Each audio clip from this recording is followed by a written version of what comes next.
The Pemberton Valley, potato farms, cattle, and hay. Today, a lot of it's underwater. And some of the people who live around here, at least 50 of them, have been forced out of their homes by the flooding. Like Ed Gilmore. He's been farming potatoes just north of Pemberton for 30 years. This morning, he had to abandon the place. Disappointed, I'll tell you. All your work you do and possibility of losing it is, doesn't make you feel very good. The torrential rain started 3 days ago. The Lillooet River and the creeks that run into it went wild, overflowed their banks. By this afternoon, it looked like this. A BC rail train derailed, 15 cars filled with pulp and wood chips. On the roads north of Pemberton, a half-dozen bridges washed out. The roads themselves are underwater. One of the worst hit areas is Meager Creek, a camping spot 65 kilometers north of town. The creek raged out of control. The damage, about $100,000 to cars parked near it. The car owners and others in the area, about 100 of them, were rushed to safety yesterday by rescue crews. In Pemberton, the airport was underwater. So was the trailer court. The town's mayor says she's never seen flooding so bad. No, never. What's going to happen now? Well, all we can do is wait and see when it stops raining, how much damage we've got, and all we can do is evacuate as many people as possible, all of them actually, and wait for the water to subside. That's all we can do. Are people scared this time? I think people are a little bit frightened, yes. What about you? I live on dry ground. I live on the hill. But I'm really concerned for the people. I'm concerned for the animals and for the area in general. The fire hall's been turned into emergency headquarters. From here, 25 workers are sending helicopters and vehicles to rescue people who are stranded. The creeks and the rivers are still rising, and the residents are still waiting, and they're crossing their fingers. Some of the worst flood damage is just north of Squamish in the houses. Heavy rains over the weekend caused creeks in the area to overflow. Crews were working to protect bridges from caving in. Almost half the valley is underwater, and about 50 people have been evacuated, some of them by boat. No one is believed to be hurt, but damage to property is estimated to be in the millions. It's hard to say when residents will be able to go home. It's expected to rain all night. About 40% of the 50-mile-long Pemberton Valley is buried under dirty gray water, and as flood levels rose, a growing number of valley residents fled to safety. It is not the first time this valley has been flooded, but here's what people like Gus Zurcher, who has lived here for 27 years, have to say about it. In the fall, you can't come up high like that, you know, but this is the highest I've seen here. The rampaging waters are blamed for the derailment of 15 cars of a BC rail freight train. No one was injured when the rail bed crumpled and became part of an instant torrent. In low-lying pasture land, cattle waded through belly-deep water to the relative safety of high ground near a roadway, but a fence prevented them from getting any further. Even though this bridge was built to take on the assault of waterborne debris, officials decided not to take any chances, and a specialized piece of logging equipment was brought in to relieve the pressure. The heavy rains are also blamed for a Sunday mud and debris slide at Meager Creek, a popular campsite northwest of Pemberton. It swept through the parking lot, swamping vehicles and forcing campers to flee for their lives. We thought it was thunder. We thought it was thunder, but it was boulders rolling down the river. We were parked and ready to go in about 4 minutes flat. Pemberton officials say damage is already estimated in the millions of dollars, and there are fears the final figure will be even higher. Weather forecasts for the area call for continued heavy rain. Del Archer, CTV. The riverbeds are burial grounds for cars and campers. The flooding in the Pemberton Valley that started yesterday continued today unabated. The BC rail line was undermined by the flooding. 15 cars of a freight were derailed. A lot of destruction, but amazingly, no fatalities. This is the Pemberton Airport. The few remaining aircraft are taking off in the face of rising water from the Lillooet River that not only covers most of the tarmac, but most of the Pemberton Valley as well. There has never been flooding here like this before. Highway 99 is washed out in several places. It is only passable to an area several miles north of Pemberton. Highways crews are keeping a watchful eye on all areas. Bridges are floating down the Lillooet River following massive weekend rains that flooded homes and farms and everything else in the path of the fast-flowing water. The damage estimate will run in the millions. People evacuated houses so quickly, some things got left behind. Nobody expected a Thanksgiving like this. Is this the worst flooding you remember in the valley? Yeah. Been here for 27 years, so... Logging equipment is being used to clear debris choking rivers. Travelers haven't fared too well in some cases. This group of hunters was left stranded by washouts.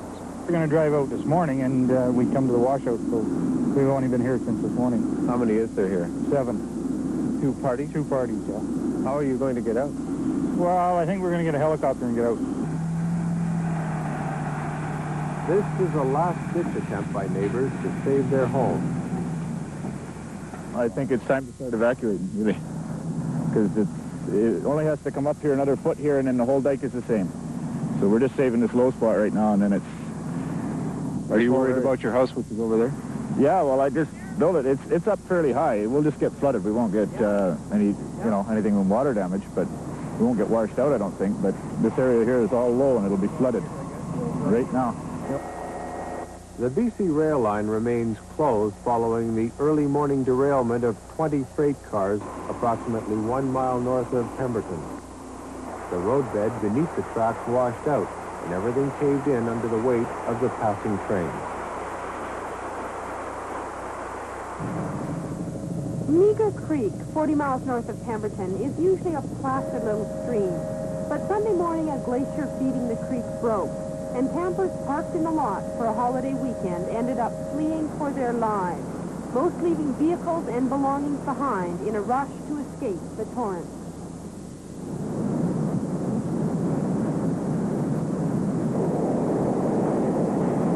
The slide at Meager Creek happened in 2 rounds. The second sent a wall of water, logs, and boulders hurtling over the road, taking out a bridge to the campsite and leaving more than 80 campers stranded. They tried to collect whatever they could from the mired vehicles, most packing up in minutes, racing against time and fearing a full-fledged avalanche at any moment. They scrambled up the steep and slippery banks to waiting rescue helicopters and were flown to Pemberton for coffee, hot food, and a chance to recover.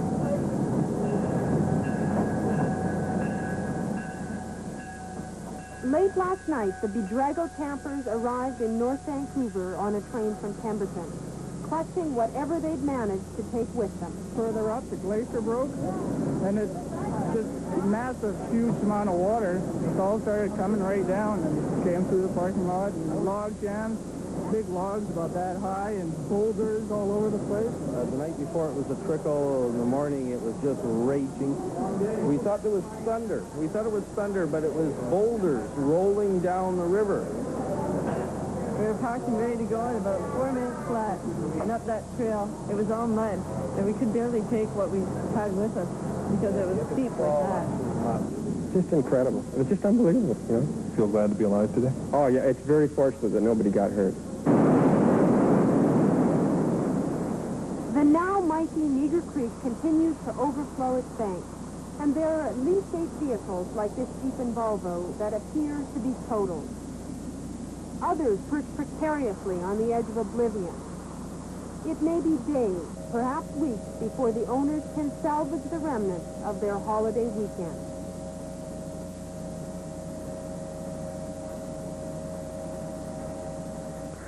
The school nearby downtown is completely submerged. As a matter of fact, the school bus was abandoned out front and is submerged to its rooftop.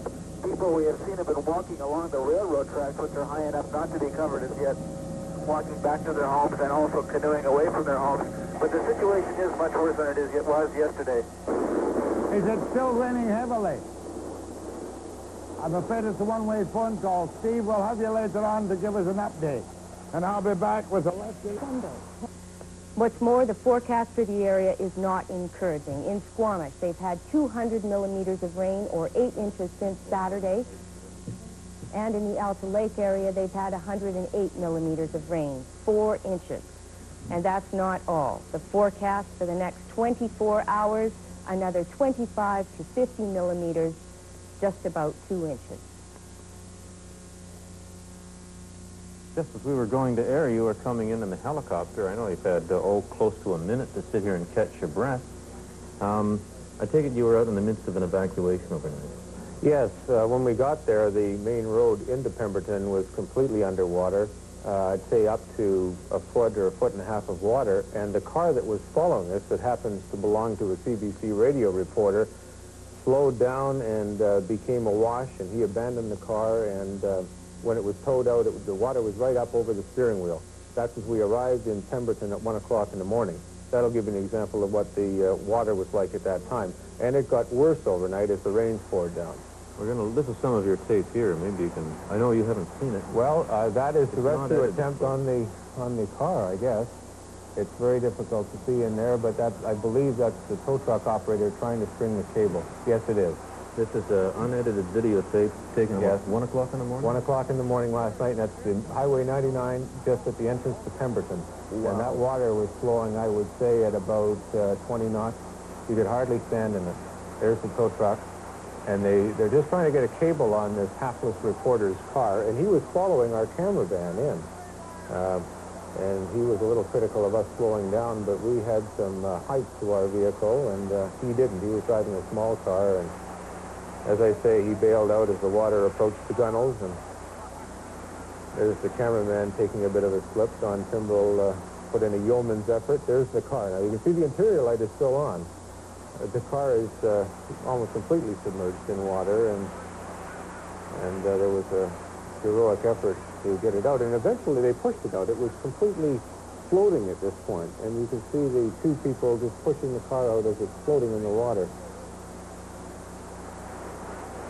So that car was rescued. We have some other videotape taken today. I must say that in Pemberton there's been a tremendous outpouring of warmth for those who have lost their homes. Some families have lost virtually everything that they have, and I know the hotel who opened its rooms and its restaurant free of charge to victims of this. The mayor, Shirley Henry, she didn't know how many people were in her house this morning. She just didn't know when I asked her, but the house was completely full. The Doug Blakey family, again, they had a house full of people. This is obviously aerial shot. Again, you haven't seen it? Again, it's unedited? Unedited. I wasn't in the helicopter when this was taken. There's a cross in the middle of that area. I take it to burial ground. Mount Currie Indian Reserve. I guess that's what that is. The new Mount Currie, I understand, is built on higher ground, but the older area is devastated by water. And that'll give you some idea of submerged houses, things floating around. That's amazing. That is Mount Currie, yes. And that's pretty grim. Pemberton is hit even harder. What about, relate Mount Currie to Pemberton for me, if you will? I could be corrected on this. It's about 6 miles away, but I'm not quite sure.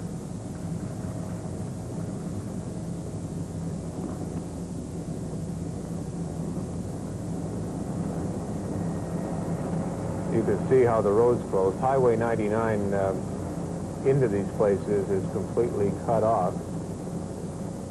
We have some videotape taken today from a boat, and I'm hoping we can get to that. A highways employee was kind enough to take the cameraman and I out in a boat. We did follow some people out in a canoe to their homes, which was the whole ground floor of the home was underwater. They rescued their cats. They were worried about their chickens. This is people who had been evacuated last night, going back today? They went back today in a canoe. And as they told me, they could see the water coming across the field when they evacuated yesterday. Today, the whole ground floor of their house, 10 feet of the first part of their house is underwater. Their cars, we kept, with our outboard motor, we kept running into cars under the water. The operator of the boat the motor would clang, and he'd say, well, you look down, there's a white one, and I hope he doesn't blame me for the dent in his roof, that kind of thing. Right under the water, you couldn't see them. You couldn't see the car? No. It must be an awful feeling to paddle up to your house in a canoe. I'm amazed at how good-natured people were about it. I would be devastated to see my house underwater like that. People are... Has this not happened before a number of times? It happened before, but nothing like this. They had about a foot of water, and they're built, most of these houses are built up on little ridges. You know, they put in lots of fill to get around the flooding effect. But what's happened this time is that the water's come into Pemberton Meadows at a depth of 10 feet. And there's no amount of fill that you can put in to get a house up on 10 feet, no reasonable amount of fill. So nobody expected this. And I spoke to Frank Rollert this morning, who's the area director up there for the regional government, and he says that the dikes held all right, but further up around Meager Creek, that's where the problems occurred. A lot of... Can we go to our map now? Go to the map, and we can see Meager Creek is well up above Pemberton, up the Lillooet River. Further upstream. If I may, yeah, Pemberton's here, Lillooet River's here, and Meager Creek is up here, and that's where the problems happened on Saturday at the hot springs up there. All the debris washed down the creek into the Lillooet River. It jammed up in these areas here, and basically caused the water to overflow the banks of the Lillooet River and go down behind the dike. So the water came down in behind the dikes. The dikes are holding in some cases, but the water's behind it. We should go to break now? Okay, we're still searching the tapes that you've brought in with you for this footage. Why don't we take a break now and... The north. The north, here's a boat ride through Pemberton Meadows. These are housing subdivisions. And you can see, I believe that's the top of a camper. Camper, that's a pickup truck there. This was taken, what, an hour and a half ago? An hour and a half ago. This is just as we were coming out. These are people that had gone out to visit their residences there. There is a tape before this where we went out and went with a couple to visit their house. They rescued their cat.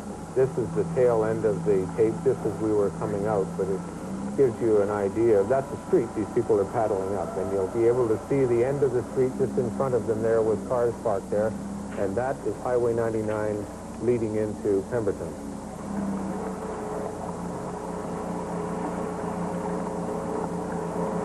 Oh. And as I say, with our outboard motor, we were climbing into the roofs of vehicles underwater. And the only way to get around is, of course, by boat.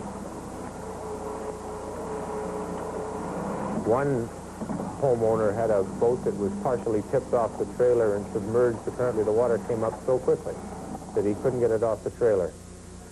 Is there any prognosis?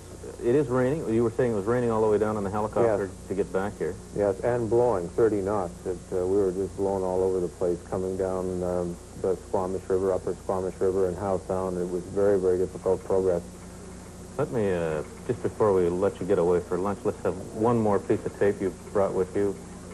Heaven knows what it is. I don't know. I don't think we... These are people that are up on the side of a hill, and you can see that they're looking down into the water, and they're trying to figure out how to get to their houses. This is the only way to get to your house, by canoe. Who has all the canoes? Well, I guess that people live in the northern area, and they're outdoors people, and anybody can find them, yeah. As I said earlier, some people couldn't get their boats off their trailers in time, and they lost them. The telephone poles, houses in the background. That was a road that went across there. This is 10 feet of water. I believe if we keep the tape going a little bit, we'll see some houses ahead of us. But we're basically traveling along 10 feet above the highway here at this point. Those are farms up ahead of us. There was some significant loss of livestock. You can see the water almost up to the eaves of the barn there. I think the flooding is 6 inches of a foot or maybe 2. I've covered a lot of floods in 20 years, and I've never seen anything like this. We've had a lot in British Columbia, but there we are. This is the house that the hapless homeowners came home to find their cat safe. And the whole bottom floor, there they are, coming up to their house now. This is Jim and Jane Burton. And the cat's okay? Cat's okay. They walked in, and the cat was okay, but I don't think their chickens in their little outbuilding fared so well. So that's not a happy homecoming. Alan, we know you'll put a lot of this together. There's a lot we still haven't seen, and we'll see at 6 o'clock. And grab a bite, and thanks for stopping in before you... Long time.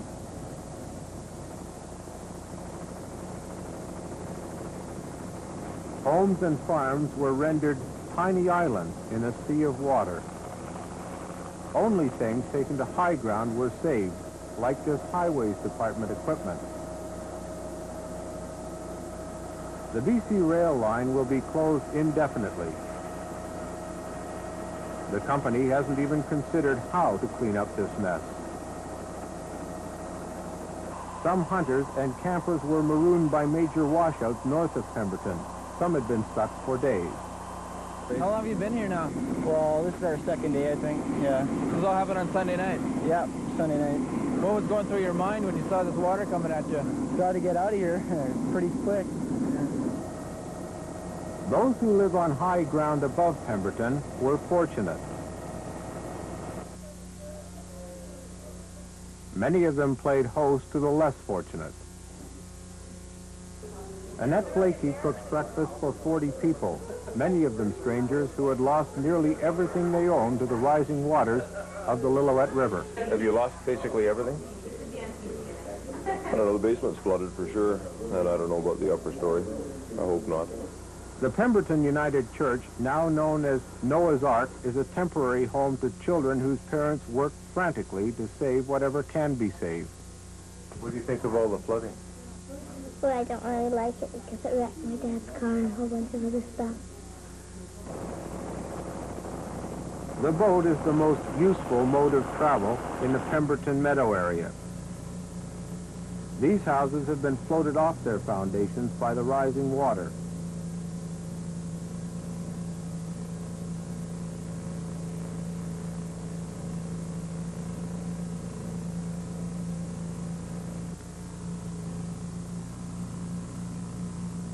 For many, this was their first time home in 24 hours, and some had driven their vehicles away. A new housing subdivision with houses built higher than the others to avoid flooding is also hard hit.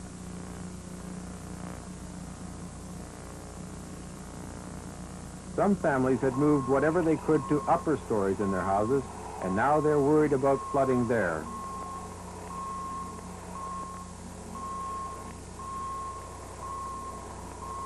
But there is some relief that things are not as bad as they might be.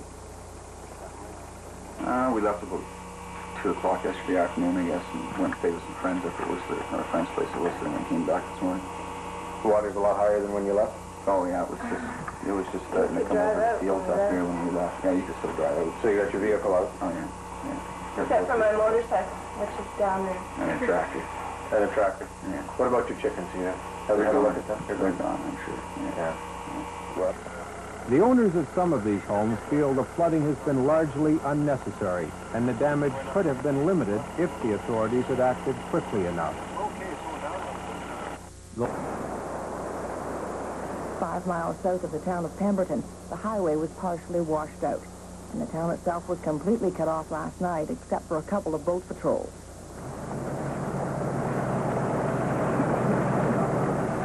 We've got approximately 5 feet of water here on the corner, crossing the road. That's the only road in and the only road out of this town.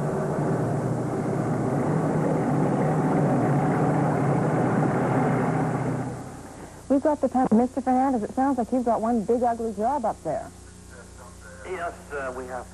What can you describe what it looks like right now? Right now we have about 60% of the valley covered in water.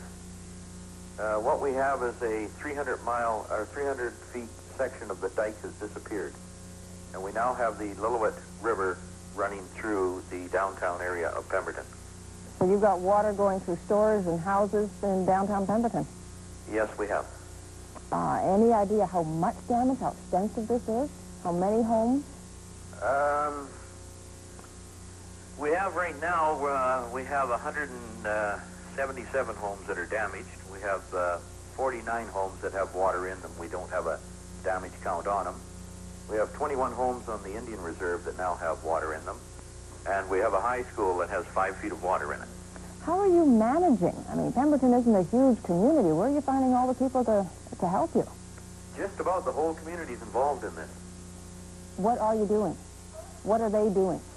Right now, we have 50 volunteers out there working on evacuation.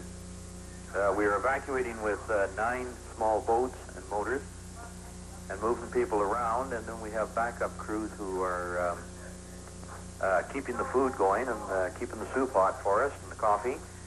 And we have several rescuers out with vehicles blocking off the highway and assisting people as the water rises. Where are you taking the people? We've been moving them up to the hill and to the United Church there, and then processing them and putting them into other private homes up on the hill. Is there any sense of panic? No. No, there must be fear. Well, you always have that when you got something this big. Okay, thank you very much. Thank you. To return her community to the state it was in before it was ravaged by floods this weekend. Shirley Henry says she'll be going after the provincial government for the aid as soon as possible. The Weather Office is predicting more rain as the floodwaters continue to rise and families continue to be driven from their homes in the Pemberton Valley. And further south near Lyons Bay, a flood protection construction is falling victim to the weather. We have 2 reports. The floodwaters here are higher than they were yesterday. The dikes, which were supposed to withstand the highest waters ever recorded, have broken in more than 10 places. And disaster coordinators estimate that more than 190 homes are underwater. In some places, only the roofs are showing. 50 more homes are threatened by floodwaters, which continue to rise.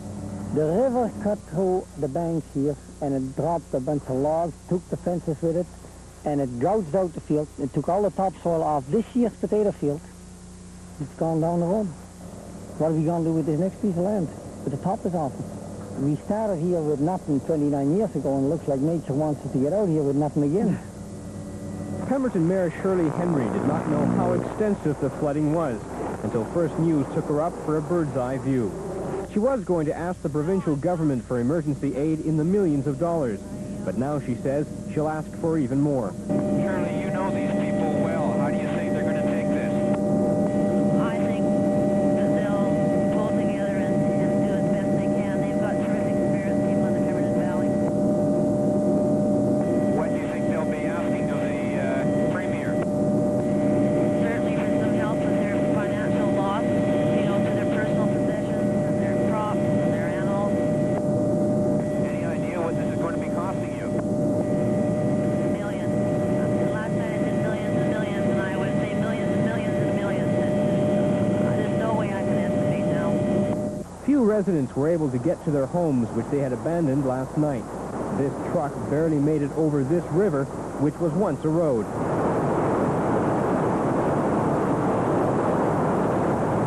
Volunteer Fire Chief Tom Carey returned to secure his front door and rescue a neighbor's pregnant dog. What's the condition of your house right now? Oh, good. I guess I've been inside. I won't go in there. How many feet of water is in there? Oh, it was up to... must have been a foot or 2 on the floor. Some residents, however, have to wait for the waters to subside before they can see what damage has been done. You spent the night in a tent last night? Yes, I found the highest place that I could find, and I decided that was the best place for me. Yeah. Okay, are you going to be able to get to your house today?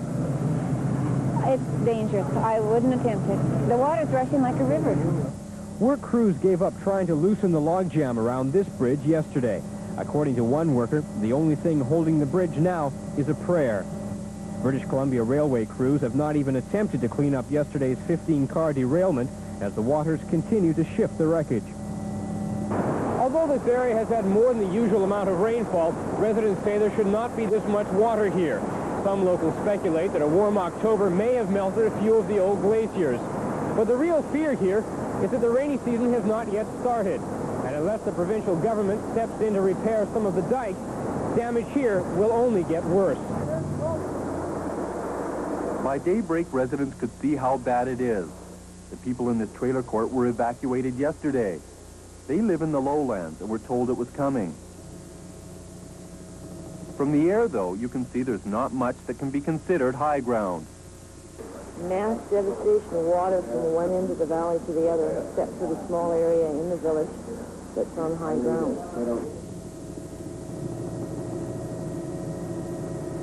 The water has almost completely swallowed some houses. The high school won't be open for a while. People are just trying to keep their spirits up. What part you make it from? Went right across like the washing guard right in the water, and the dog was sitting in the deep freeze. But it was underwater. Oh, yeah, all the great deal. Hop up the doors. I just put my animals in. I don't know if we have anything else. I'm going to lose the whole house, but not my animals. How deep was Silver Road is just 2 feet on it. That's all. Just 2 feet. 4 o'clock yesterday, the water started running quite fast down the road, so we decided at 4 o'clock we'd better start walking out, and as we were walking out, the water was right up to our waist. So we waited out, and we stayed in town last night at some friend's place, who has a lot of people staying there also. Livestock has been moved to higher ground at the Mount Currie Indian Reserve. They're watching the water still rush into the center of their village. So far, it's not too bad. What they're worried about is flooding on their farms. There'll be no hay this year, eh? Like the hay that's in the barn is getting all soaked and it'll be all moldy. So people are going to have to sell their cattle, I guess. This is potato growing country. Farmers say their crops are ruined. And while no one has figured out how many dollars all this devastation will cost, some are attaching blame. Hold them responsible for the stupid actions that they made on this goddamn thing. Taking that trestle out and put those freaking culverts in there. BC Rail removed a trestle from here a few years ago. Now the water has to flow through culverts under the tracks, and the locals are saying the culverts can't handle the flow.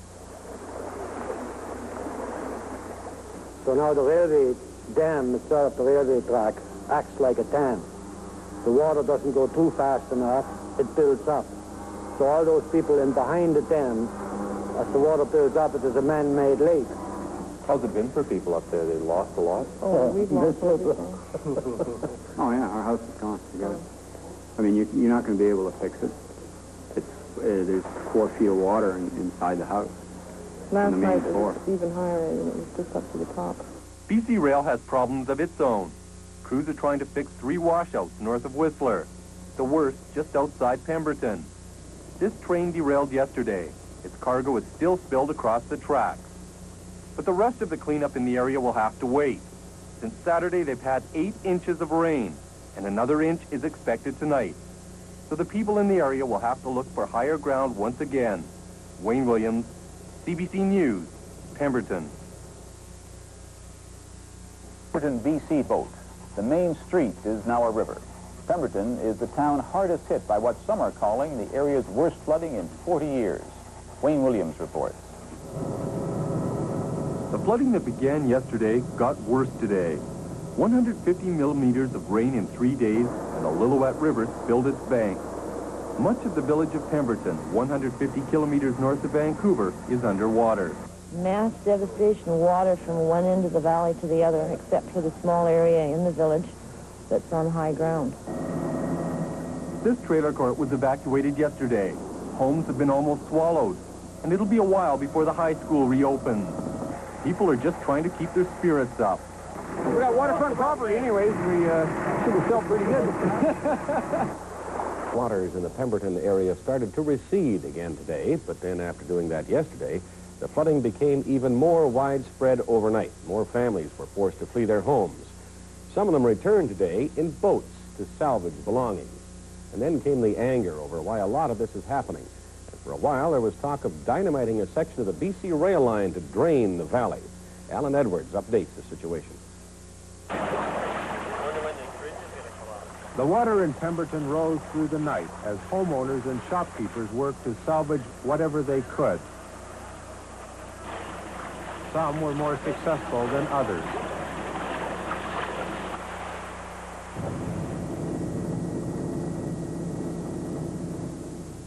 At first light, the extent of the flooding in the Pemberton Valley surpassed even the worst fears. In some areas, the water had risen up to 10 feet. The BC rail line will be closed indefinitely. The company hasn't even considered how to clean up this mess. The Pemberton United Church, now known as Noah's Ark, is a temporary home to children whose parents work frantically to save whatever can be saved. The chickens here. Have we had a look at that? They're gone, I'm sure. Yeah. Well, The owners of some of these homes feel the flooding has been largely unnecessary, and the damage could have been limited if the authorities had acted quickly enough. The lake that now covers Pemberton Meadows is being held back by 2 man-made dikes. The highway is one of the barriers to the water's escapement. The railway is the second barrier. Dynamiting the rail line may be the answer. If the BC Rail had a bridge down here at the corner of the track years ago, which would handle this whole flow. They took the bridge out and put culverts in. They were totally inadequate. Okay, so there's dam number 1. That's what's flooding my house, and everybody up around the high school area. They're all being flooded because of that dam there.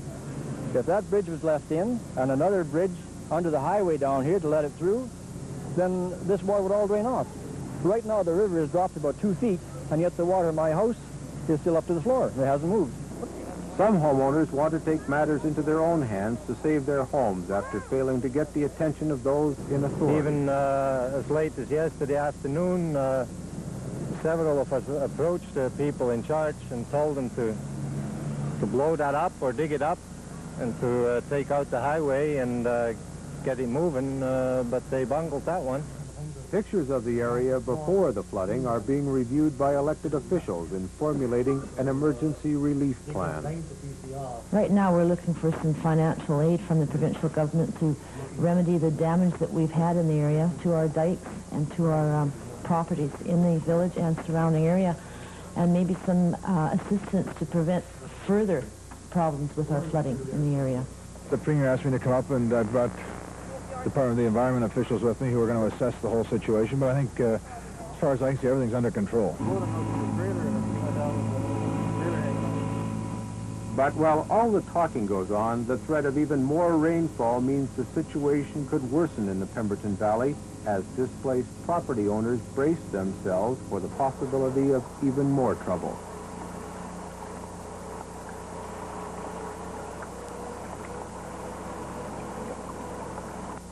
Larry Allen is going home.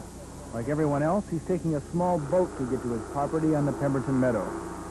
Where's the road from here if we get the perspective?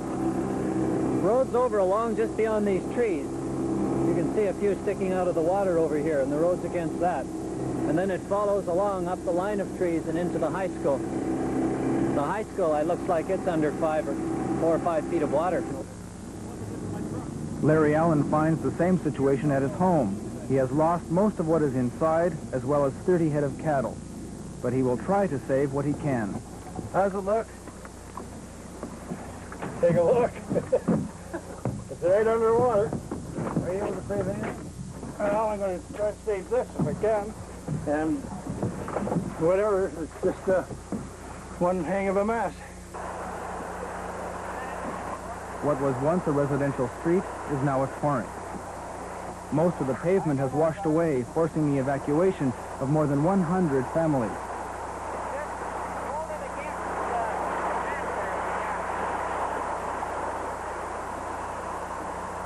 The return home means a portage. This is higher ground which escaped the rising river.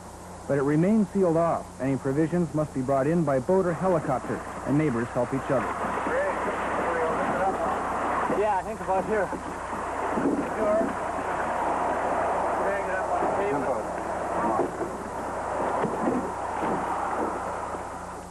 Mike Edwards is luckier than most. Took 3 years to build that. How's it? What's the state of it now? It's pretty bad. Is it? Yeah. Where? Well, the main floor is pretty well ruined. You know, the water's obviously been about 2 feet higher. It's full of slime and grit. And the water's running through it right now. I got cabbages, kubasa, sauerkraut, everything. Potatoes, eh? Is he going to be able to save any of it? Oh, that's all. I'll have to wait till next spring, I guess, and have it, you know. How long you been living around here? Over 30 years. Never seen anything like this before?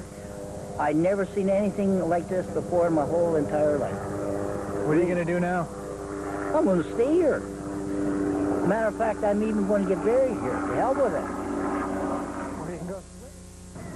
The rain let up during the night. The snow melt slowed on nearby mountaintops, and flood levels in the Pemberton Valley began to drop. Not that it made much difference. The damage was done. The chickens are drowning. Got the mule up on the front yard. It's almost in the house. The cows are all out on the dike. We spent half the night getting them out there. Pemberton Valley is a farming area, and people help each other out. For example, one farmer is feeding his neighbor's cattle as well as his own. They'll sort out whose is whose later. Logging contractor Doug Blakey and his wife Annette threw open the doors of their hilltop home to about 40 people who had to evacuate the flooded area. Breakfast was a hectic affair. Some people say a BC Rail decision to replace bridges with culverts at the south end of the valley is to blame for the flooding. So the whole river came through the dikes up there and roared down this area here where it couldn't go anywhere. Others are more philosophical. Someone up there. A BC government task force headed by MLA John Reynolds was given a briefing by local officials and Pemberton Mayor Shirley Arthur. The government has promised to move quickly to provide assistance to flood victims. The postmortem into this disaster has already started. Some people are blaming government for their troubles. Others say that government cannot be blamed for an act of nature. Some think government should be paying them for all of their damages. Others say any kind of help would be welcome. It is unlikely, however, that any kind of explanation for what has happened is going to be entirely satisfactory, and whatever damage payments are made to the flood victims probably won't be enough. Dale Archer, CTV News in the Pemberton Valley. Cabbages, kubasa, sauerkraut, everything. Potatoes, eh? Are you going to be able to save any of it? Oh, That's all. I'll have to wait till next spring, I guess, and have it, you know. How long have you been living around here? Over 30 years. Never seen anything like this before? I've never seen anything like this before in my whole entire life. What are you going to do now? I'm going to stay here. Matter of fact, I'm even going to get buried here. To hell with it. Floodwaters have receded in the Pemberton Valley as some people began returning to their flood-ravaged homes already this morning. The water level in some spots dropping 6 or 8 feet overnight. The first optimistic sign for the victims since the flooding began on Sunday morning. In the meantime, the provincial cabinet is meeting to decide how to compensate homeowners and others who are helping to do their part, too. Dishes, clothes, toys, they're all welcome to have it. There's a queen-size foam, a bassinet, dishwasher, an extra table if they need. I don't know why. Terry Olnick is one lady doing her part for the flood victims in the Pemberton Valley. She's collecting from her friends and neighbors, hoping to replace some of the items washed away by the floodwaters. While she's doing a small part in the aftermath of the tragedy, these people are playing a much larger role. The provincial cabinet is meeting at this hour to decide what compensation will be paid to the many victims of the holiday weekend flooding that swept through the Pemberton Valley, sending hundreds fleeing to higher ground.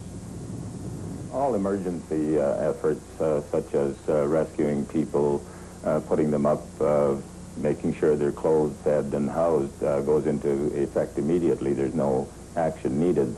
What has to be considered by Cabinet, then, is the compensation that should be provided. Although the provincial cabinet won't make a final decision on compensation until later in the week, a provincial flood survey team has been in the valley assessing firsthand the water damage to homes. Brummett will tell his cabinet colleagues that 177 homes and their contents have been badly damaged by the floodwaters, and that another 68 homes in the Pemberton and Montcurry Reserve area have undetermined water damage. If compensation is paid, the millions of dollars will be paid according to a federal-provincial formula. The assistance program falls, so the first $2.8 million is paid for by the provincial government, and everything above that is 50% by the federal government, with the exception of Mount Curry in this area, which is a reserve, which would be paid 100% by the federal government. Are the people going to have to make a specific application, listing their damage and that sort of thing? Is that the way it works? That's the normal procedure. The cabinet will also be assessing what effect the BC Rail overpass may have played in the flooding tragedy. But today, the flood picture is improving. The water has receded over 8 feet this morning. Things are looking much better. I think everything possible is being done. We've had tremendous support from the provincial government. We've got engineers from the Ministry of Environment with us, and the PEP coordinator has been with us the full time. We couldn't ask for much more at this point. still rushing to the center of their... These people in the Pemberton Fire Hall are pooped. For good reason. They've had little rest since the flooding started last Sunday. Last night, they took a few minutes out to watch the news. It is. The people in the trailer court were evacuated yesterday. They live in the lowlands and were told it was coming. The flooding they know about, but it's also a chance to see friends. How deep was over ownership,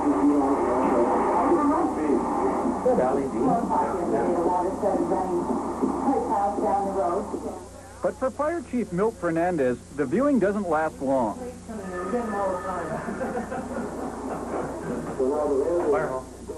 Fernandez decides it's time to check things out. How far is the school down here? Just around that bend. So rather than take a chance, I think maybe early in the morning we'll do it. So it must be under, what, 4 or 5 feet of water? Yeah, that looks to be about 4 feet anyway. There's almost a sense of the absurd with the flood. There are boats where trucks should be, and trucks where boats should be. We've got a hole right in the middle of the road in front of us, so I'm not driving. Okay. The further you drive, the stranger it gets. Agricultural land becomes prime waterfront. And what was Highway 99 looks like it belongs in Venice.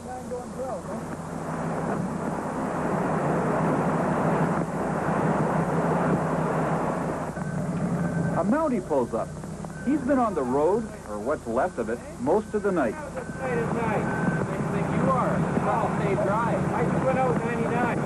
People are friendly. Disasters seem to bring folks together on nights when people are just having trouble staying afloat. Well, it's really good to see that the water is finally receded. We've got a lot of damage to our highways. We've got a lot of course, private damage to the homes involved, and a lot of the farmland has been, devastated. There's still a lot of water, around, but not nearly the amount that we had yesterday. With the water going down, what kind of damage are you seeing to the homes now? Well, washers, dryers, carpets, the walls, you know what you have inside your home. It's until people actually get in and see how much water there was in their homes, it's hard for us to say at this point. I gather that Pemberton hasn't seen anything like this before. No, we've never seen anything like it. Was there any way to prevent this? Stronger dikes, anything at all? I don't know that with the force of the water that anything would have stopped, the flooding in this situation. I think Mother Nature just let loose, and we're the victims, unfortunately. I gather at this point you're talking to the cabinet, to provincial officials for financial help. Yes, I understand that the cabinet was meeting or is meeting presently to discuss the situation in Pemberton, and we're hopeful that they'll come through with some aid for the victims in the area. What kind of money do you want from them? How much money? We don't even know the dollar value that we're looking at this point. When all the water recedes, we hope that they will send representatives from the provincial government in to assess the area further. What kind of repairs are you looking at? Roads and what else? We've got road repairs. We've got actually a water system in our Pemberton North that's not functioning now that will have to be repaired. You've got damage, of course, to your homes. There's bridges may need repairs. That we don't know at this point. Okay. Thanks a lot for joining us. Thank you. The Valley spent the day counting their losses as the muddy waters receded, slowly uncovering their sodden property. Damage estimates are still weeks away, but many locals say it'll cost them thousands of dollars each to repair the damage done by the fast-running water. And it wasn't just property that was damaged. Some farmers have reported losing at least half their livestock. When morning came to the flood-drenched Pemberton Valley today, residents woke to find that most of the water had gone.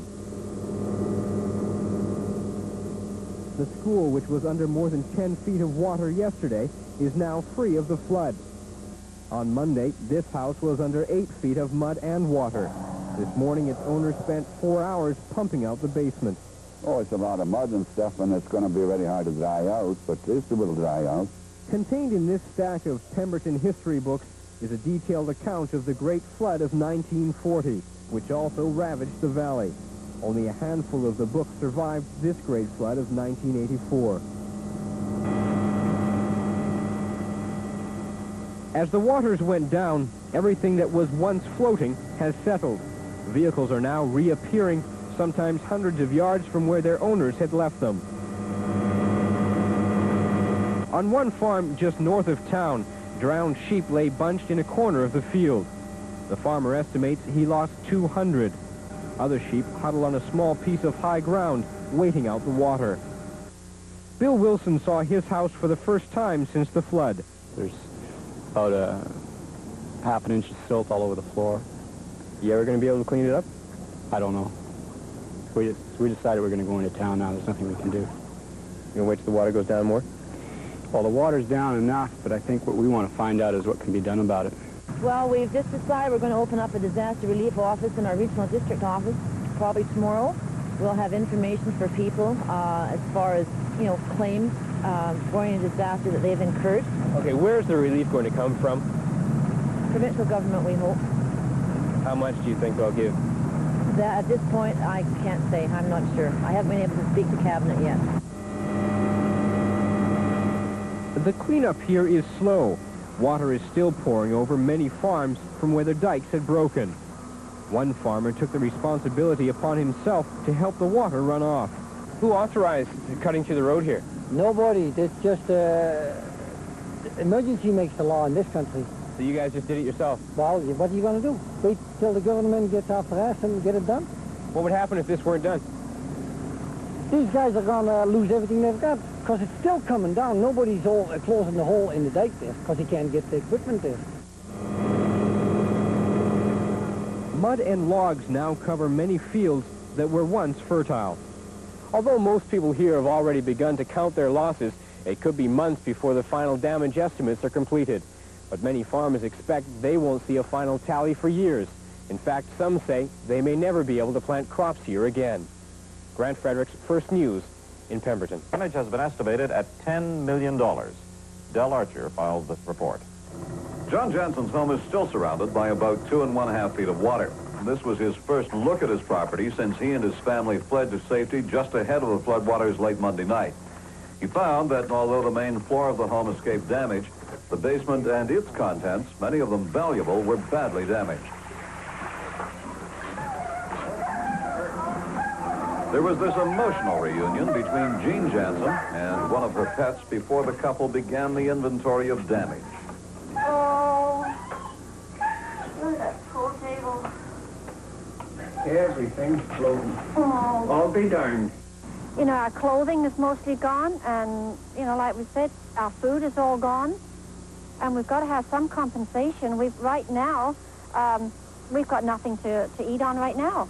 To replace everything, even at a second-hand value, would be $10,000 or $15,000. As much as $15,000? I don't think so, because... Do you have insurance, John? Nothing for that, for a flood. High school teachers Joe Lucas and Dan Williams came by in their canoe to see how the Jansens were making out. I was dry. How's your place?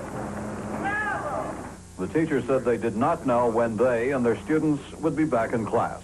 It won't go back to normal for a while. It will be just like everything else in the valley. It will be sort of we do with what we have and we get by. And so now it's a waiting game for the flood victims.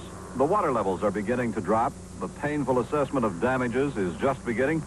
And still to come is the gloomy job of cleaning up this mess. Del Archer, CTV News, near Pemberton. When they set out for a long weekend hunting, they didn't expect it to be quite this long. For 5 days, they were stranded in the bush northeast of Pemberton. 11 hunters in all came out of the bush, rescued by helicopter. They were brought into Pemberton about 11 this morning. Nobody was hurt, but they were running out of food. And they're glad to be heading home to the lower mainland. Kind of hard in the road washed out. You got kind of stuck. What was it like up there? Nice, wet, but nice. Nice and wet.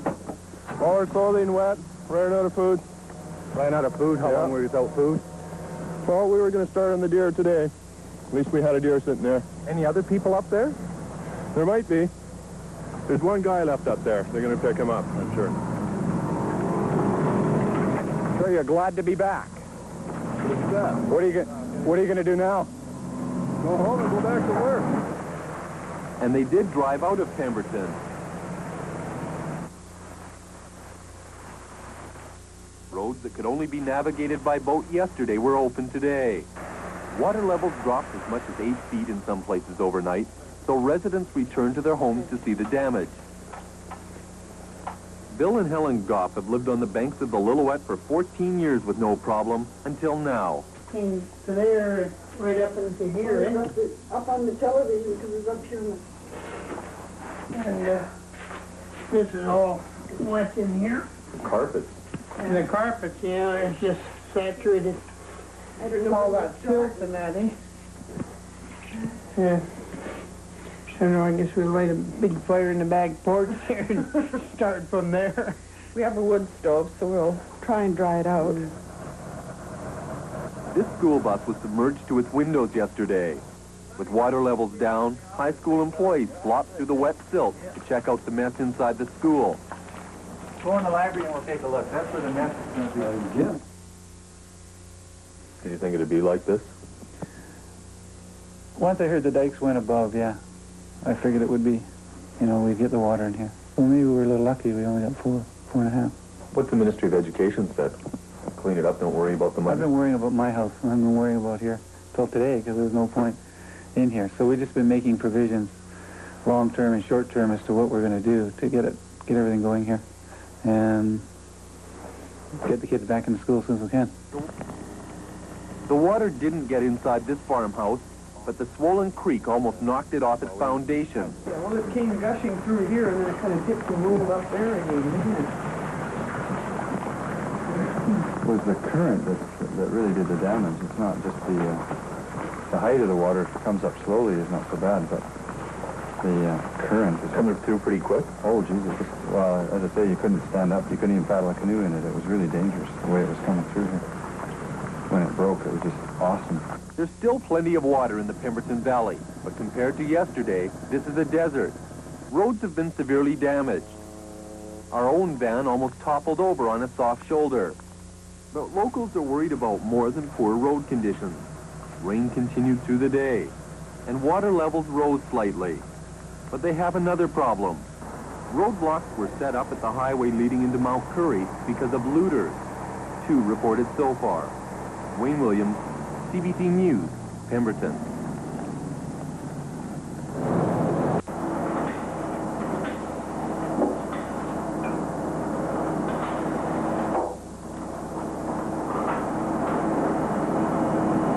Mr. Goodman, Mrs. Keller, down at St. Anderson? Calla Jameson is what you'd have to call a good Samaritan. Since yesterday afternoon, she's been on the phone, trying to raise money for flood victims in the Pemberton Valley. Nothing in it for her, just the knowledge she's helping out. Thank you. Bye-bye. So what did you say? Yeah, $50. So far, Calla's been lucky.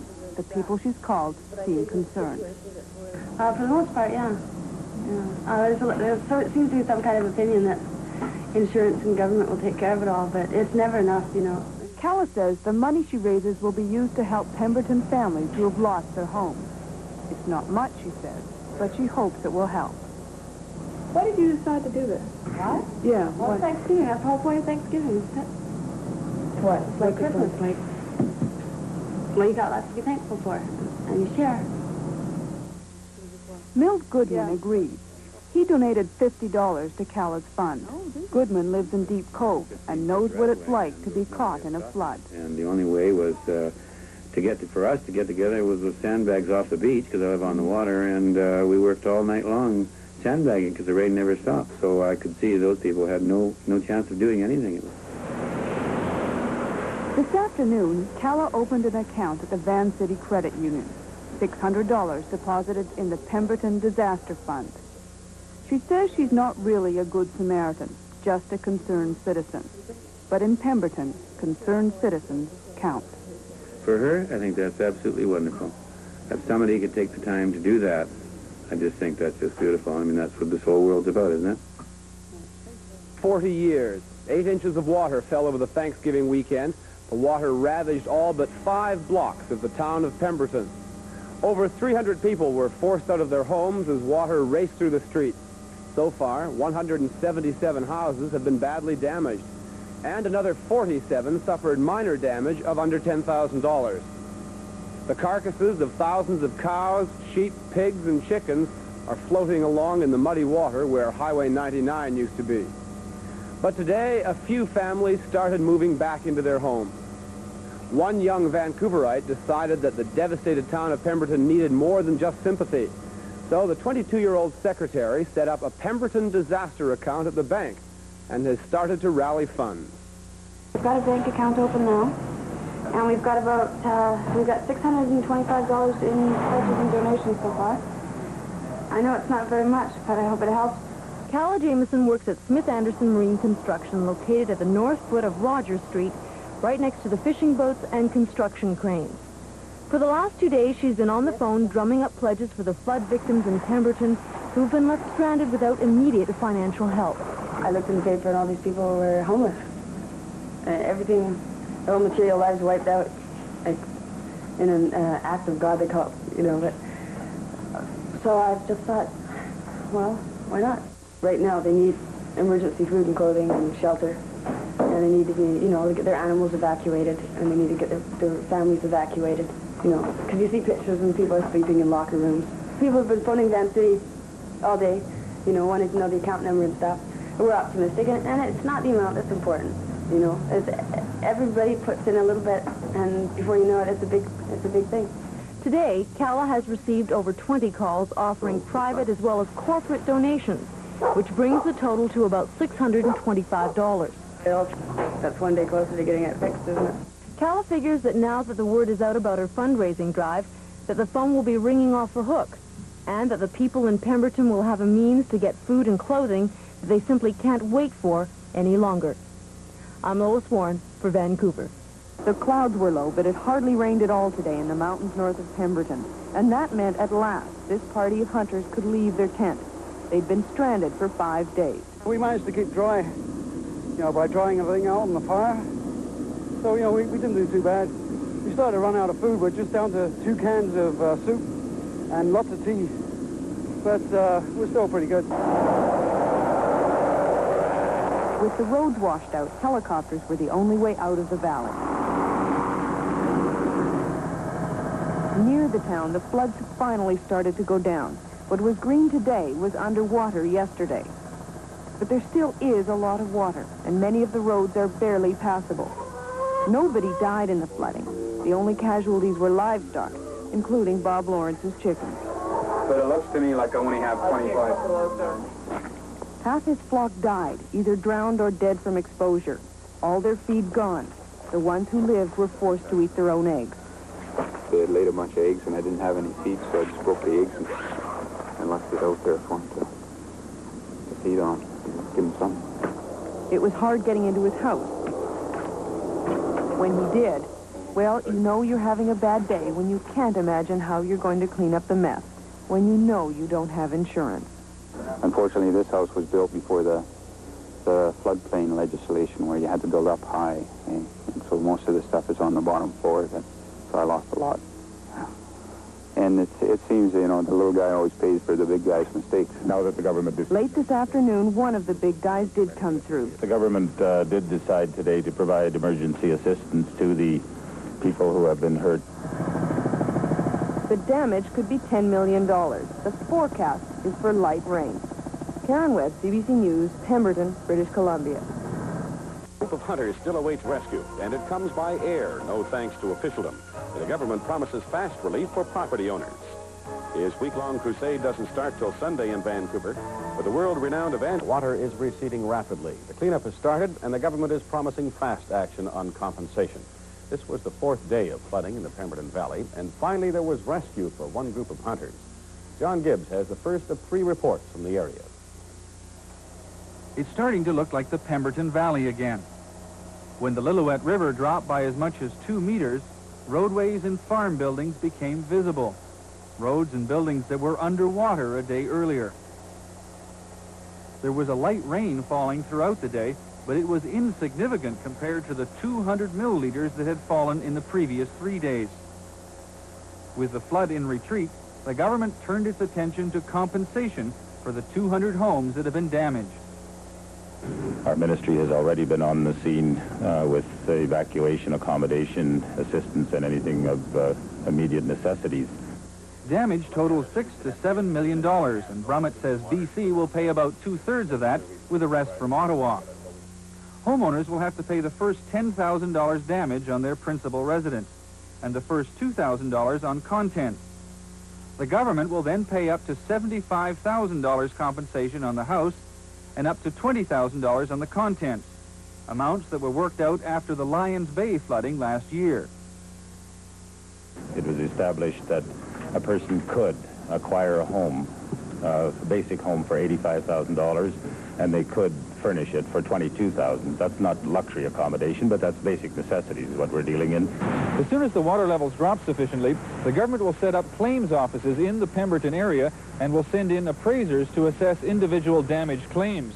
Because the assistance formula is already established, Brummett says homeowners could have checks in their hands within 2 weeks. The SOS signal, constructed out of wood, tells of the frustration of several dozen hunters marooned 30 miles north of Pemberton.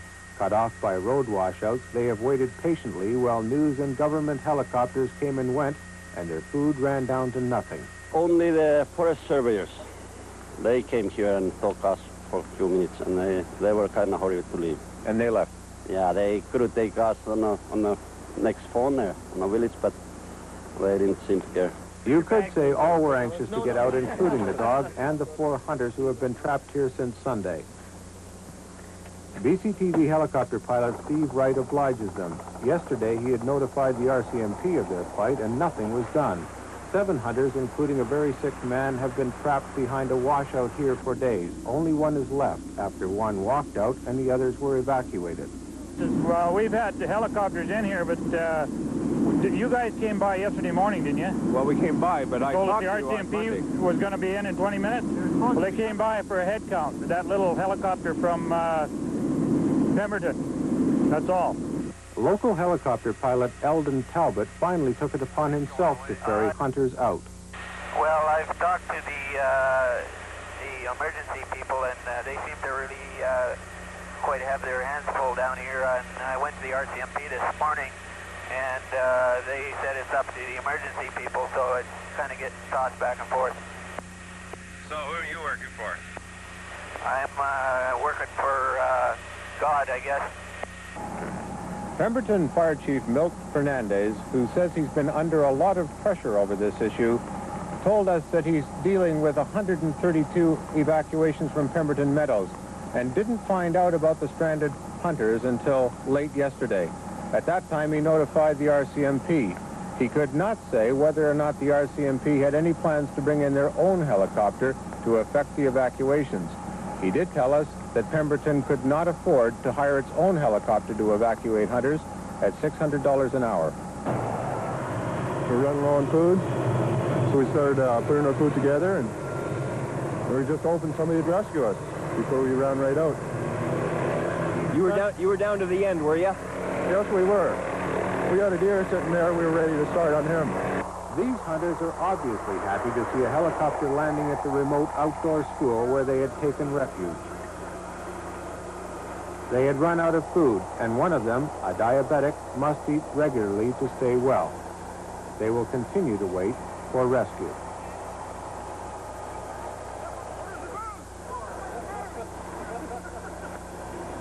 The cattle herds are waterlogged and short on feed, but they survive. However, hundreds of sheep are missing. On the surface, damage is restricted to moderate erosion of roads and a hard layer of mud on the lawn. The dike road separating the Lillooet River from Pemberton Meadows was ripped through by potato farmers with a backhoe overnight. Water that had built up in potato fields on the wrong side of the dike quickly flowed to the river. It was like pulling a drain plug.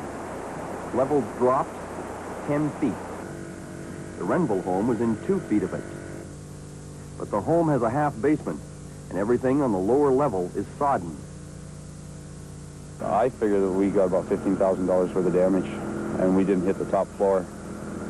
The half basement took it all. The half basement's got all the water in it, yeah. But there's stereo sets and TV sets and stuff like that down in there. That'll cost a few dollars, but... Anthony Bacady is returning for the first time since he and his wife evacuated. He is prepared for the worst. Elizabeth waits for the news and marvels at her neighbors. We've got 2 grandsons, as far as we know. They're staying with the mayoress, and they're going around all day long helping people move. And they were in yesterday, and they said they'd have to help one guy get his piano upstairs. I don't know who's going to get it down.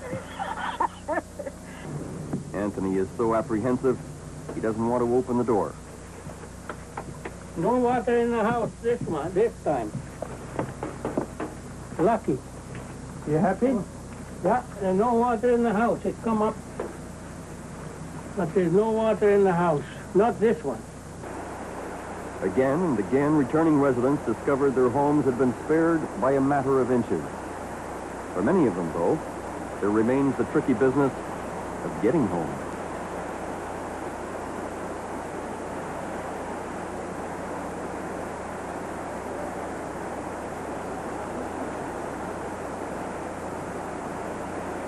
Cabin. He had moved to higher ground as the floodwaters rose, but late Monday night Landry left to pick up a few things from his cabin, and he was last seen wading chest-deep through the water. Ryan Creek is full of debris, and it's spilling across the farmland. About 10 families are being flooded out.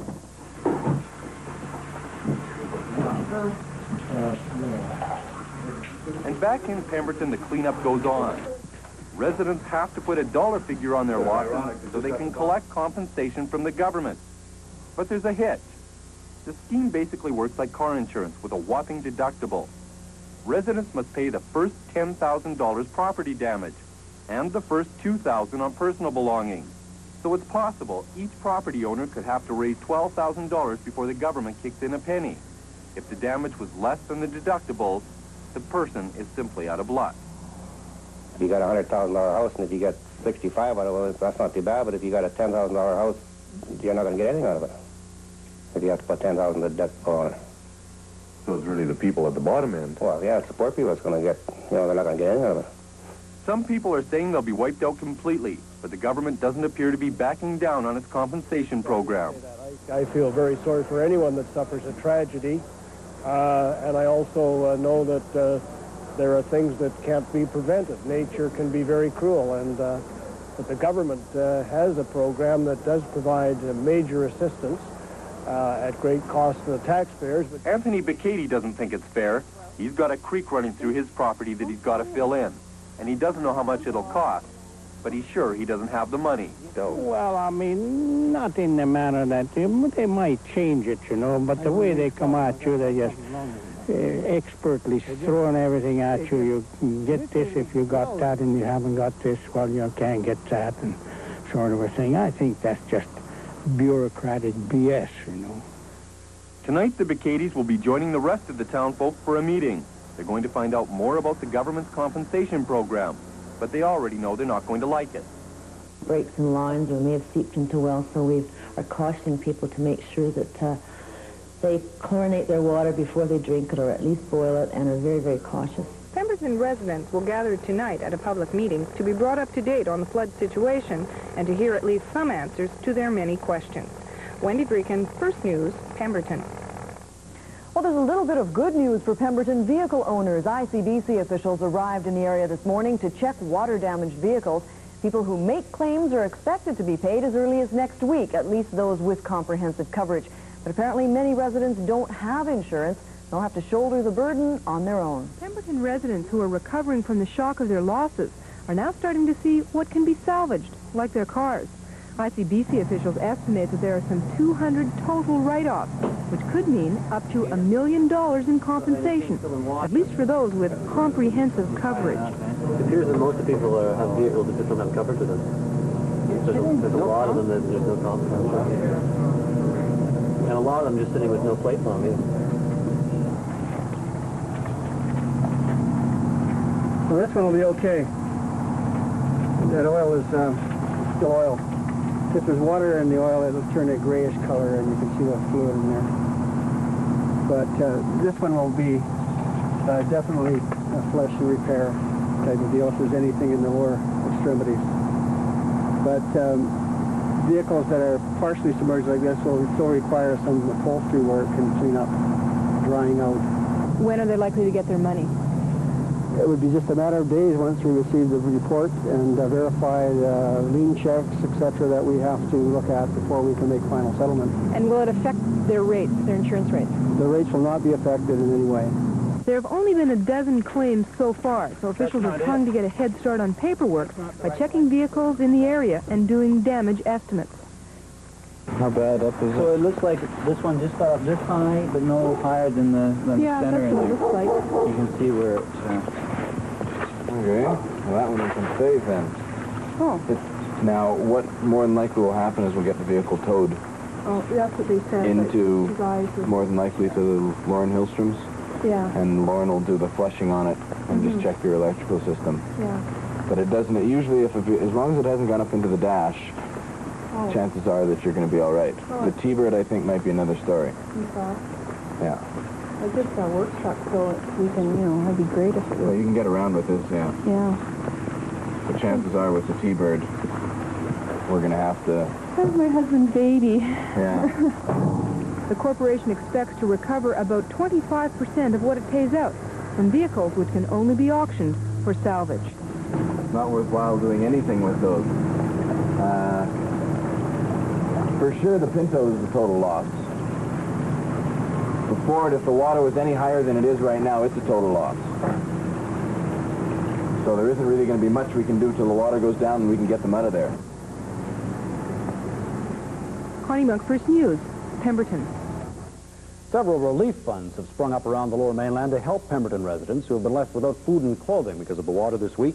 So far, Kern Chevrolet in Port Coquitlam has collected the largest quantity of goods, and more just keeps coming in. As soon as the truck is full at Kern Chevrolet, it will be taken up to Pemberton, and another truck will be brought in. Unfortunately, there are no facilities for picking up goods, but if you have some to drop off, there are several locations, including in Port Coquitlam, Kern Chev Olds at 1991 the Lougheed Highway, North Vancouver, the Royal Canadian Legion at 15th and Lonsdale, and in West Vancouver, also the Legion at 18th and Marine Drive. Those whose homes were inundated will start filing claims for damages on Monday, when Environment Minister Tony Brummett will be in town. And if a meeting of area residents last night is any indication, the minister is going to hear an earful. Some of the people of Pemberton are down to their last pair of jeans, but they came en masse anyway to an information meeting in one of the few dry places in town, the school. Many of them have lost everything, their homes covered in mud and silt, their livestock gone, their food and drinking water contaminated. Over 100 tons of manure has moved down through the valley in that water. But it's not the polluted water that bothers these people, as much as the answers they say the government's not giving. Because it seems to me that every official so far in this thing is just walking around with your hand over your mouth.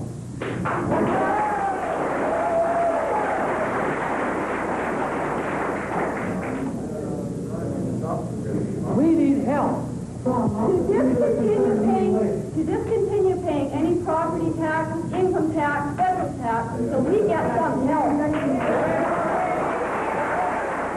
If I'm not going to get any help in it, I might as well keep it there and let it rot and fit further the goddamn place. Okay. What we do? Next report. The firemen have worked their ass off around here. And you tell us to wait a week for assessors to come in. Anybody else we get help? Where the hell are they now? I want something to drive in tomorrow. So we went to the drive-in the next morning. There was no government official there. Just Kay Strobel and her husband trying to clean up pounds of soggy French fries in their freezers and the remains of 5 fridges of meat that had been covered with putrid water. I like it here. We got friends, we got lots of good neighbors. But right now I wish to go somewhere else. Oh, why? Oh, this is great. It's been a damp and difficult week. Homes have been destroyed, animals lost. But there was one bit of good news. Nobody died. Today, that changed. Just outside Pemberton, they found the body of 28-year-old Jim Landry. He had drowned. This is Landry's cabin, just 3 blocks from Pemberton town center. Landry had joined other residents on high ground as the floodwaters climbed. But late Monday night, Landry left to rescue some things from his cabin. It was the last time he was seen until his body was found outside his home. Well, the water came up fairly quickly. He He probably had a report that it was around 2 feet at the time when he came down. It could have been anywhere from 5 to 8 feet of water in here at that time. Someone said it was approximately 11 o'clock when he started talking about coming in. Most people were lucky enough to get out, but they left a lot behind. Much of what they left has been ruined and must be replaced. But first, just getting home to take stock can be quite a chore.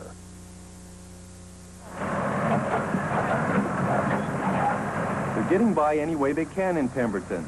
This makeshift raft will do today. It has to. The road's gone.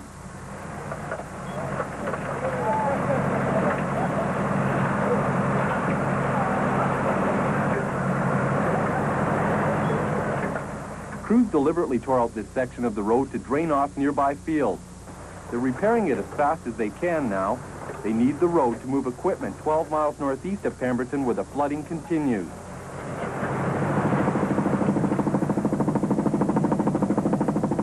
Ryan Creek is full of debris, and it's spilling across the farmland.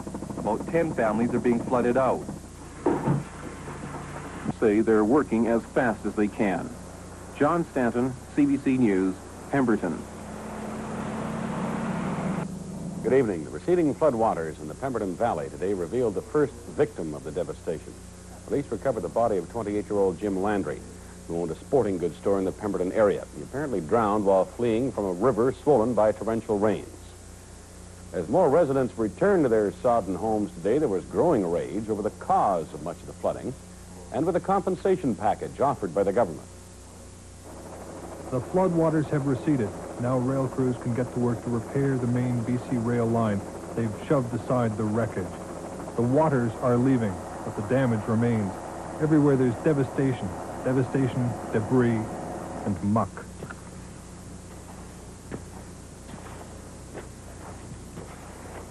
This was grazing pasture before the river came up. Right now it's just sand and mud and clay. It'd cost any farmer too much to recover this field, so it'll be a good couple of years before the grass grows back and it's suitable for grazing again. Jay and Adele Dranka come home. Their house once stood 4 feet above a dry field, but the water invaded and filled the main floor 5 feet deep. This mud is everywhere. Everything on the ground floor is sodden, and they're devastated and they're sickened. It's a chaos that only many hundreds of hours of work and many thousands of dollars will clean up. The stench of rotten food and bad water is overwhelming.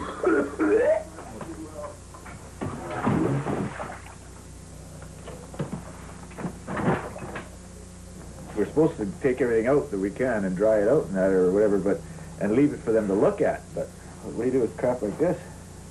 You should go right to the dump. But then they say, oh, you didn't have any problem. It's a catch-22 type of deal. The confusion about government compensation grows as people take a break from their cleaning and drop into a downtown hotel for a cup of coffee. No, I still got 5 feet of water in my house. You can't get out. There's dikes and roads around it, so now we'll have to pump it out or put a ditch across the road. So it'll be a while. You're going to the meeting tonight? Yes. Have you heard anything about the compensation plan that the government's announced, about money being there? So for homeowners, if you had $10,000 to put up, they were going to back it with another 10, pay up to 75%. Is that adequate? Well, do you have $10,000 to put up? I don't. I don't think anyone has $10,000 in Pemberton. Nobody's sure who qualifies, for what, whether they'll have to spend their own money for cleanup and submit bills to Victoria, what the $10,000 and $12,000 deductibles mean.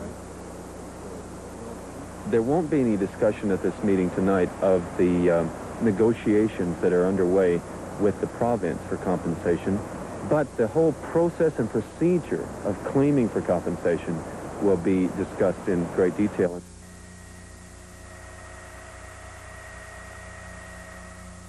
Like a dream home now, but this is the piece of property a few miles out of Pemberton that Randy and Gloria Elkins had staked their future on.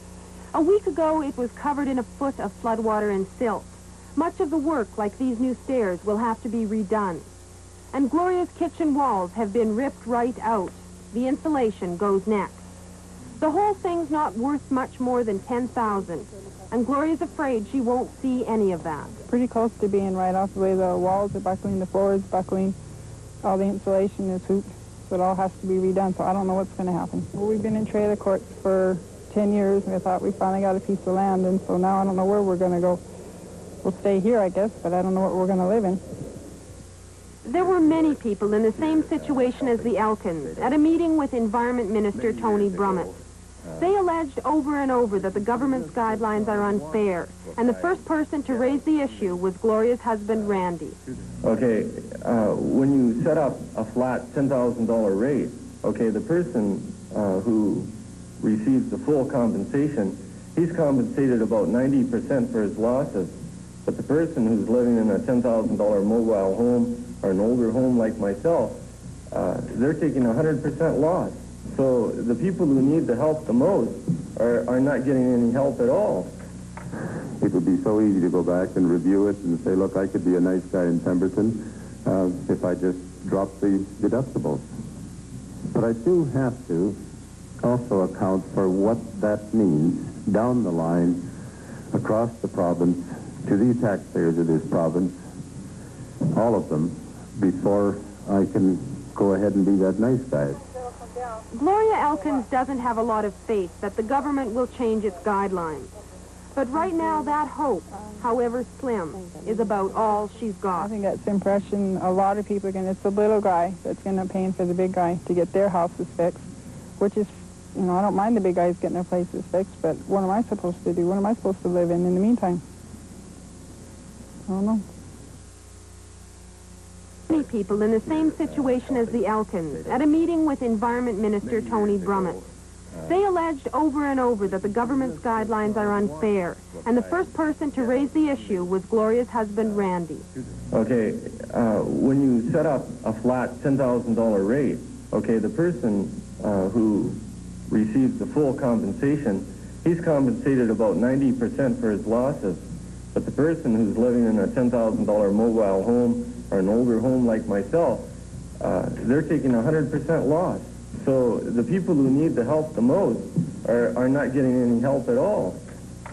I'm sure that they're upset on this, and I wish I had pat answers, and I don't know whether you people have some suggestions. I know not easy, but certainly much easier to recover from a $10,000 loss than it would have been from an $80,000 loss. You cannot find justice in comments like that.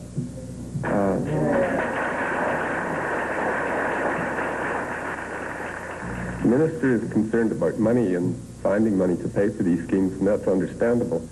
However, the province of British Columbia seemed to find $26 million to help fix a building that's close to here in Whistler. It's a lot of money. We think this is fine. We're in favor of it.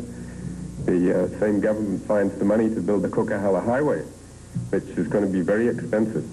You always seem to find money for projects that look good, that sound good. My $2,000 or $10,000 or $40,000 or $100,000 home is as important to me as yours. And you're not allowing me, if I do have a $10,000 home, to have the same dignity of somebody who has an $80,000 home. It would be so easy to go back and review it and say, look, I could be a nice guy in Pemberton if I just dropped the deductibles. But I do have to also account for what that means down the line across the province to the taxpayers of this province, all of them, before I can go ahead and be that nice guy. Gloria Elkins doesn't have a lot of faith that the government will change its guidelines.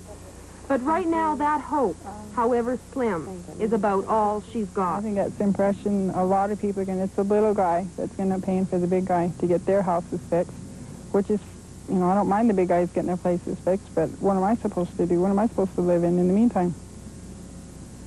I don't know. Today, the Environment Minister confirmed he'd take some of the residents' ideas to Cabinet tomorrow. That could mean more government help and a bending of the compensation guidelines. The news are... Right now, people getting government help to replace houses lost in the flood at Pemberton have to pay $10,000 out of their own pocket. That means if you have a house worth $10,000 or less, you get nothing. But the NewsHour has learned that tomorrow Cabinet will find a way to help just those people. A recommendation going to Cabinet says the $10,000 deductible should not apply to people owning houses worth $10,000 or less. Later tomorrow afternoon, Cabinet is expected to announce that people owning houses worth $10,000 or less will have the bulk of those costs paid for by the provincial government. However, that announcement is expected to be a one-shot basis only. North of Whistler have had 5 weeks to put their lives back together after being hit by devastating floods over the Thanksgiving weekend. They are doing that, but without the help of the provincial governments. Environment Minister Tony Brummett promised quick financial aid to the victims.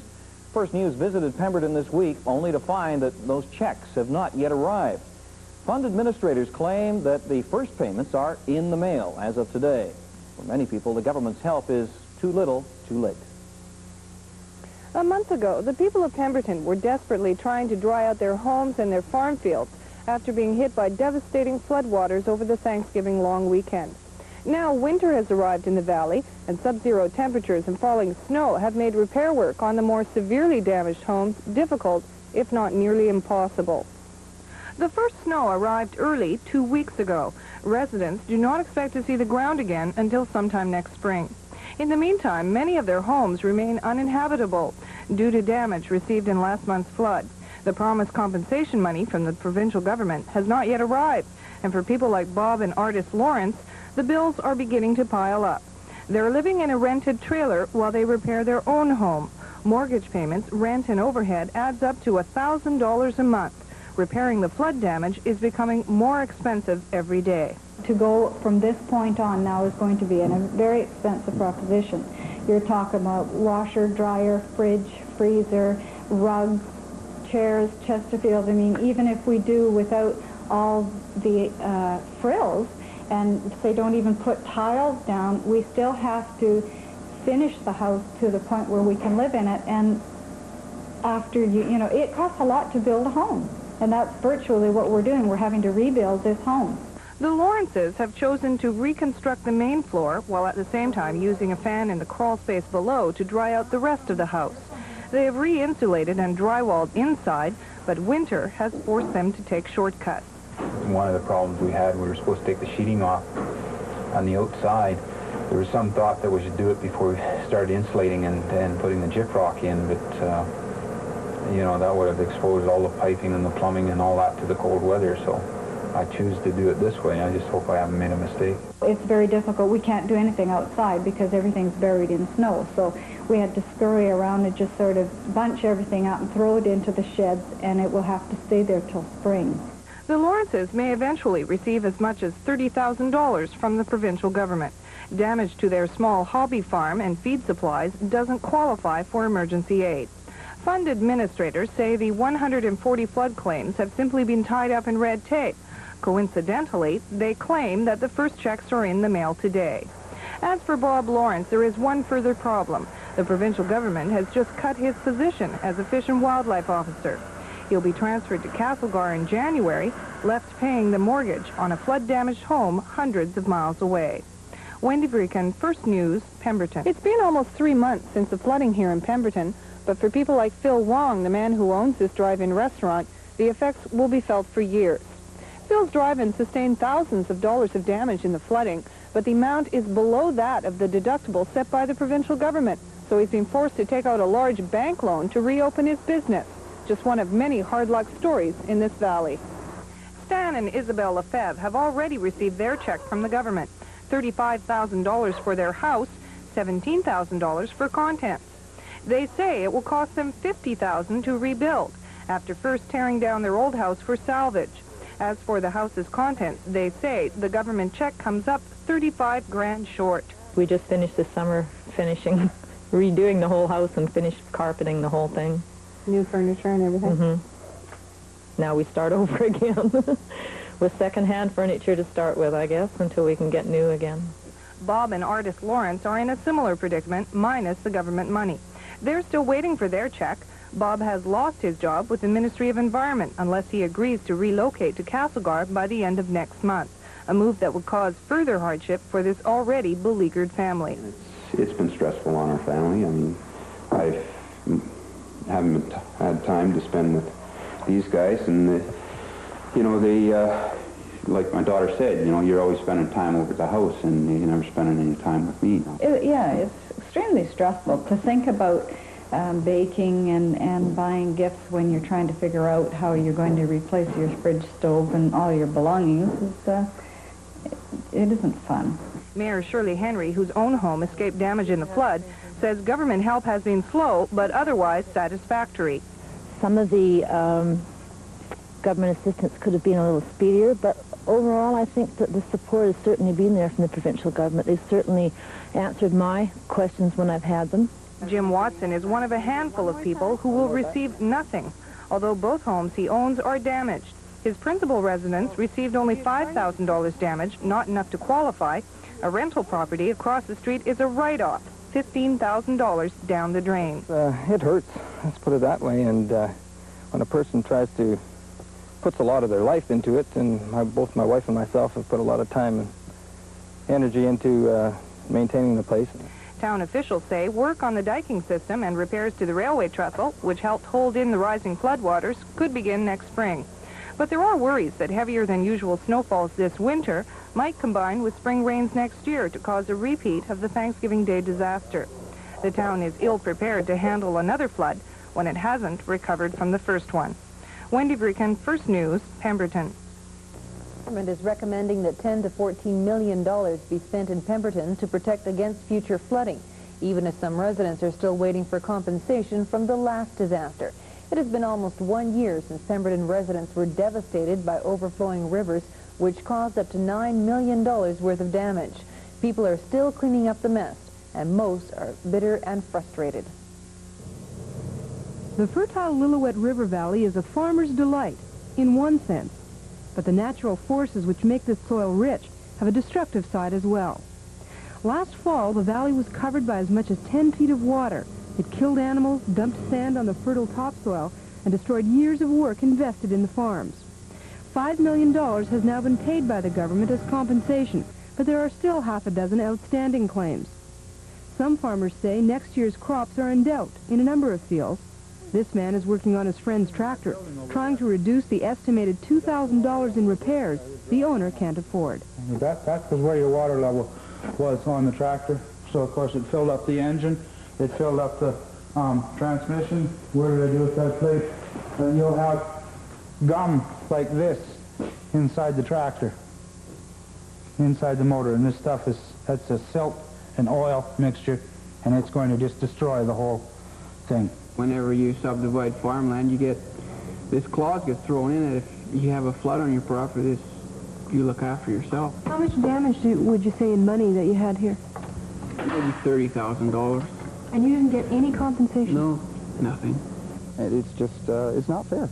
Would you like to see something done now to prevent that kind of damage happening in the future? About the only way you could prevent it here would be to build higher dikes. The province's just completed flood protection study also favors diking, although it examines other options.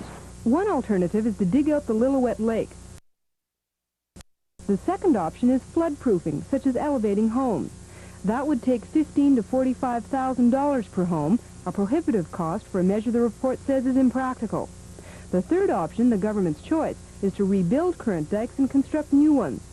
Few residents have seen the study yet, and local officials say landowners already paying $2.80 for every $1,000 of assessed value in flood protection need more information if more money is going to be spent. Municipal officials are hoping that in the future, people will heed early flood warnings sooner and move their belongings to higher ground. But they also know that part of the problem is that residents accept flooding as part of nature's fickle ways, and that no one really believes that there's any true defense against such a formidable opponent. Connie Monk, First News, Pemberton. It's been a year since floodwaters covered the Pemberton Valley north of Whistler. Farms and homes were wiped out. The damage totaled millions of dollars. Today, the people of Pemberton are rebuilding. Some are still cleaning up. And with the rainy season upon us, the whole thing could happen again.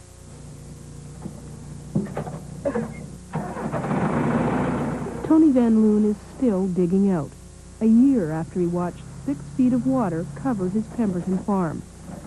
This is debris left by the flood, Water from local creeks and rivers turned the valley into a sea of destruction. In 1 week, more than 169 millimeters of rain fell. That's almost 7 inches. The water moved out, over the fields, into homes. 1 man died. 1 farmer lost 200 sheep. Today, Tony Van Loon is still trying to get rid of the 2 feet of sand which covered his fields.